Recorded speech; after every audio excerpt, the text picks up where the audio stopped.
Ang multo sa lumang bahay.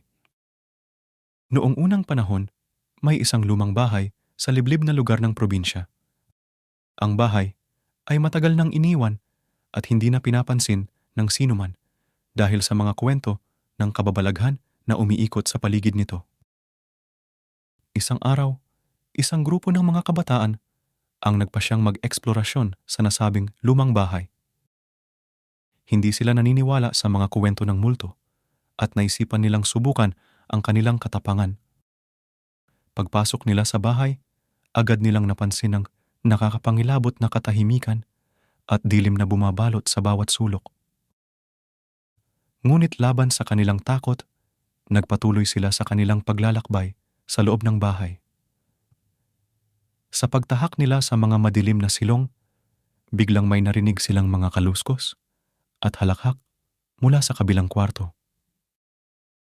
Hindi nila alam kung ano ito at kung saan nanggagaling, ngunit hinanap pa rin nila ito. Nang maabot nila ang kabilang kwarto, nagulat sila sa nakita. Isang multo ng isang batang babae ang biglang lumitaw sa harapan nila. May mga matang dilat na puno ng galit at hinanakit. Natakot at nabigla ang grupo ng mga kabataan at nagsimulang tumakbo palabas ng bahay.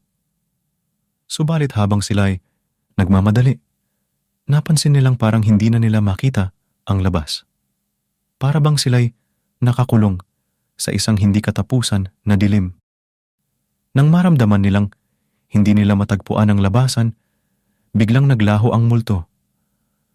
Ang lahat ay napapalibutan na ng takot at pangamba. Hindi nila alam kung paano makakalabas sa lugar na ito. Sa kalagitnaan ng kanilang pagiyak at pananaghoy, biglang nagising ang isa sa kanila. Natutulog lang pala siya sa tabi ng kanyang kama sa kanilang tahanan. Isang panaginip lang ang lahat ng kanilang naranasan sa lumang bahay. Ngunit kahit na panaginip lamang, hindi nila malimutan ang pakiramdam ng takot at kababalaghan na kanilang naranasan. At mula noon, hindi na nila balak pang balikan ang lugar na iyon, nanganganib man o hindi.